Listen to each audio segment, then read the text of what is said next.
করবেন না, বোঝার চেষ্টা করুন। এখন মসজিদগুলিও সুদের মধ্যে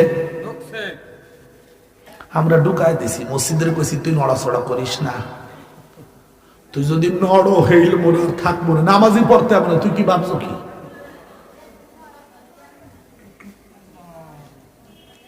কষ্ট হলো বুঝতে। মসজিদগুলোকে কি আমরা সুদ থেকে বাঁচাতে পারবো? চেষ্টা করে দেখেন, পারেন নাই। খুব বিপদে আছি, খুব বিপদে আছি। আফসোসের কথাগুলো বললাম। চলুন আরো সামনে।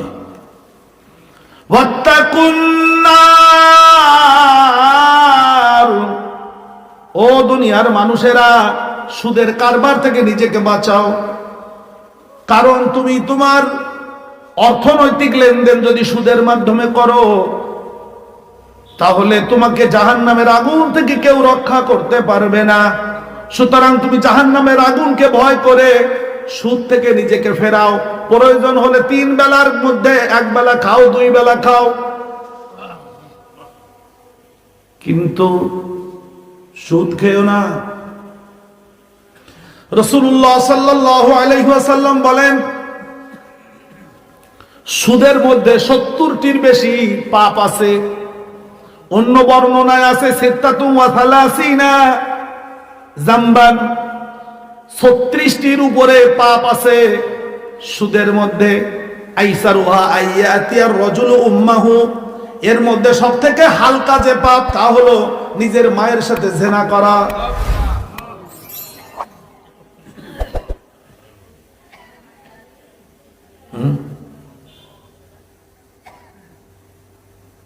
এই জন্য আমার তো কথাবার্তায় সমস্যা। মানুষ আমার খালি এত কথা কথা,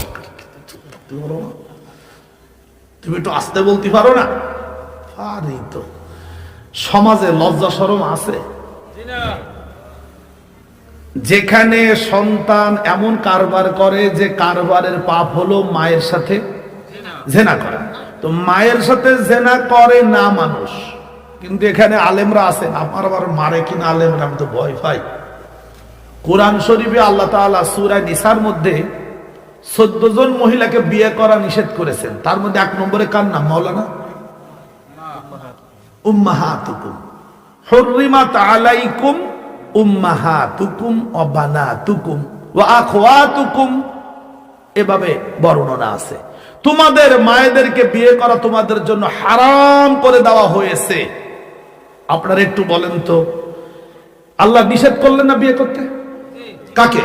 মাকে। নিষেধ করা হয় কোন কাজকে সেটা জানেন আপনারা? মানুষকে নিষেধ করা হয় কোন কাজে? যে কাজের পরে মানুষের আগ্রহ আছে, লোভ আছে। আগে বুঝে নেবেন। কিন্তু আপনারে খেতে নিষেধ করা হবে কেন? এই ওই বাটিতে কিন্তু রসগোল্লা আছে, খাস না। তার মানে কি?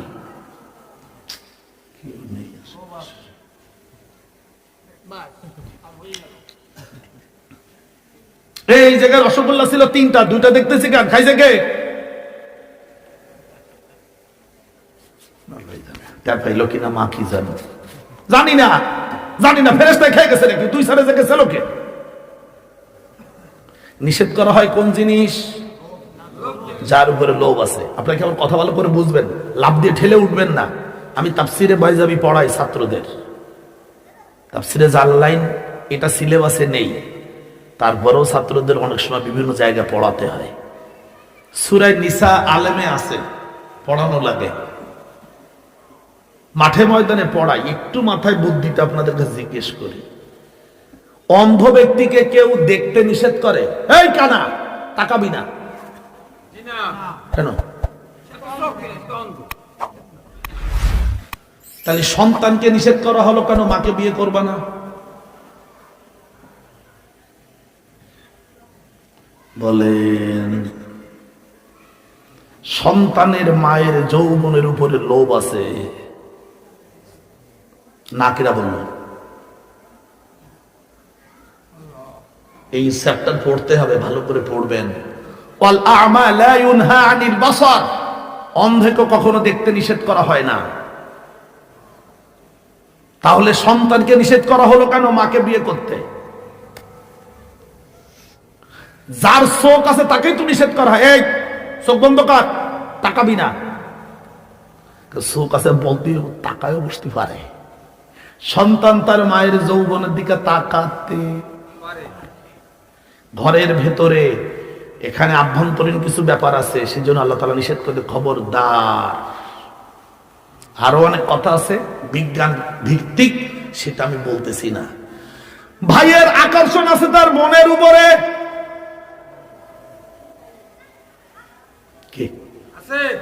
তাই আল্লাহ নিষেধ করেছেন ভাইকে খবরদার বোনের যৌবনের দিকে তাকাবে না। বাবার লোভ আছে মেয়ের যৌবনের উপরে, কি কথা কয় না। নানার লোভ আছে নাতনির যৌবনের উপরে, বুঝেন কিছু বোঝেন? আল্লাহ বিয়ে করতে নিষেধ করেছেন যাদের, ওদের সবার প্রতি সবার আকর্ষণ আছে, লোভ আছে, হয় সেটা পার্সেন্টে কম অথবা বেশি। রাগ করবেন না, বোঝার চেষ্টা করুন। আপনারা ঝালকাঠির লোক না? ঝালকাঠির একটা পরিবহন আছে সাকুরা, ঢাকায় যায়, আছে নাকি? সাকুরা পরিবহনের হেল্পার, তার শ্বশুর বাড়ি হলো খালিশপুর। স্ত্রী তার 8ম শ্রেণীর মেয়েটাকে নিয়ে গেছে বাপের বাড়ি বেড়াতে।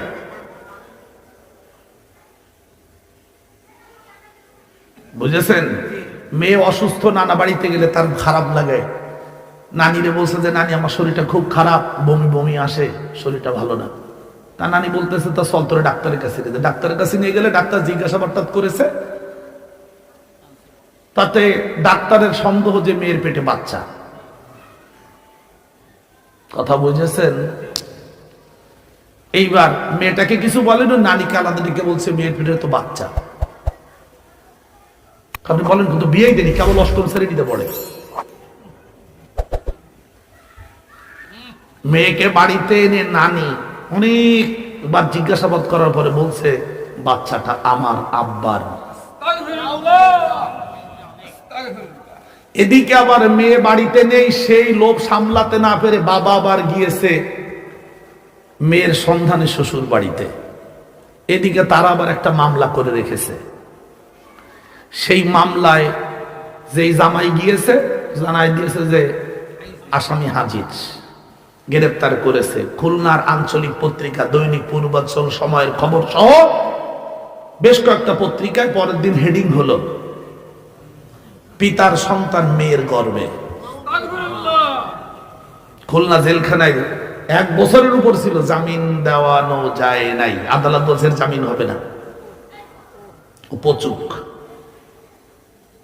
খুলনার জেলখানায় আর একজন আসামি ছিল যে তার নিজের আপন বড় মেয়ের বড় মেয়েকে, নাতনিকে, মেয়ের ঘরের নাতনিকে আনতে গেছে মেয়ে বাড়িতে। আনার পথে রাতের অন্ধকারে মেয়ের সাথে, মেয়ের নাতনির সাথে, মানে নিজের নাতনির সাথে এই অন্যায় কাজটা করেছে। মেয়েতে মামলা করেছে, বাবাকে জেলখানায় দিয়েছে। আমি যতদূর জানি 1 বছরের মধ্যে ওই লোকটাকে পরিবারে কেউ দেখতে যায় নাই। আপনারা কি বলবেন এবার?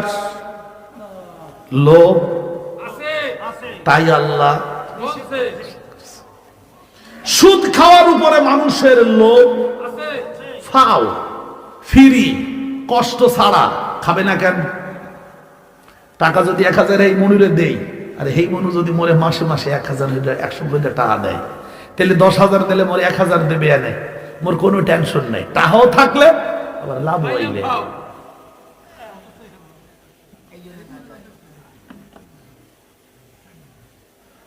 সমাজে গোপনে গোপনে হাজার হাজার সুদ চলতেছে। কথা বুঝতে পেরেছেন? আশা, নিরাশা, দুরাশা, হতাশা, গ্রামীণ ব্যাংক, কত কিছু আছে না, সব আমাদের রান্নাঘরে সুদ পৌঁছে দিচ্ছে। কোথায়? ওরা জানে, ইহুদিরা জানে যে মুসলমানদের দোয়া কবুল হবে না যদি মুসলমানদেরকে সুদ খাওয়ানো যায়। কি খাওয়ানো যায়? তাই ওরা, আমরা এত আলেম উলামারা, এত পীর সাহেবরা, এত বুজুর্গানে দিন, আপনারা মুরব্বিয়ানে কেরাম, দাড়িওয়ালা, টুপিওয়ালা, পাঞ্জাবিওয়ালা, পগড়িওয়ালা, কোন দোয়া, কারণ কি? হারাম খোরকে দোয়া আল্লাহর কাছে কবুল হয়। কষ্ট হয়েছে না বুঝতে? واتقوا النار التي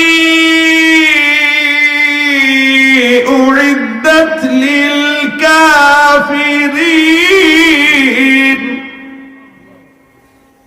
তোমরা সেই জাহান্নামের আগুনকে ভয় করো যে আগুন কাফেরদের জন্য প্রস্তুত করা হয়েছে। তোমরা ইমানদার কিন্তু সুদি কারবার করলে ইমানের খাতা থেকে তোমাদের নাম কেটে কাফেরের খাতায় লেখা হবে। ওয়া আতিউল্লাহ ওয়ার রাসূল, অর্থনৈতিক লেনদেনের ক্ষেত্রে আল্লাহ এবং তার রাসূলের আনুগত্য করো। শুধুমাত্র পাগড়ি আর পাঞ্জাবি আর মেসওয়াক আর টুপিতে সুন্নাত কইরো না। কথা বুঝতে পারিস? রাগ